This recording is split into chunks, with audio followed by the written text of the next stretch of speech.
হে যুবক, হে তরুণ, হে কিশোর, হে মাদ্রাসার তলাবা, স্কুল কলেজের ভাই, হে চুল পাকা দাড়ি পাকা মুরব্বী মাদ্রাসার তলাবা, মহাব্বতের নগরে জিহ্বাটা নাড়াইয়া উঁচু আওয়াজে আমার কথা বুঝে থাকলে জবাব দেন।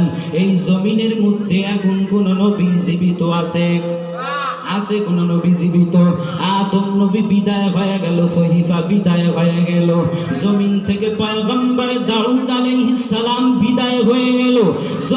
জমিন থেকে দাউদ নবীর উপরে যেই কিতাব, এই কিতাবটার নাম হলো জবুর কিতাব, এই জবুর কিতাব দুনিয়া থেকে বিদায় নিয়ে চলে গেল। এই জমিনের মধ্য থেকে পয়গম্বর ঈসা আলাইহিস সালামকে আল্লাহ পাক রব্বুল আলামিন যখন জ্যান্ত আসমানে তুলে নিলেন, এই জমিন থেকে ইনজিল কিতাবও আমার আল্লাহ নাই করে দিল।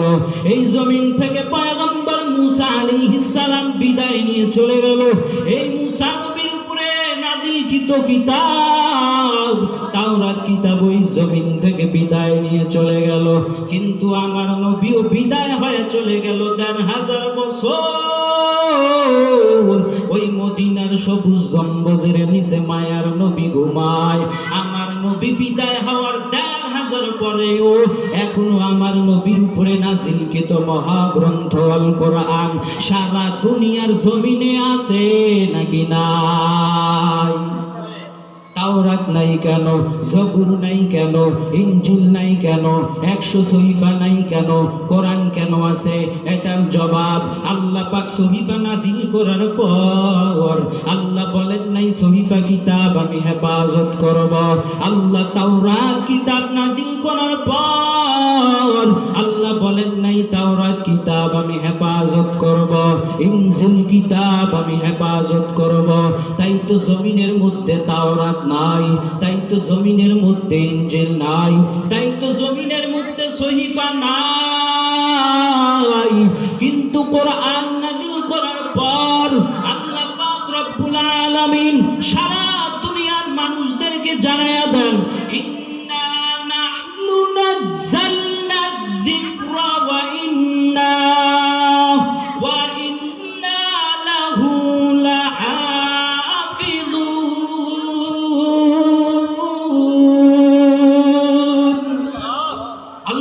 রব্বুল আলামিন বলেন এই কোরআন নাযিল করলাম আমি আল্লাহ, আর এই কোরআনের হেফাজত করব আমি আল্লাহ।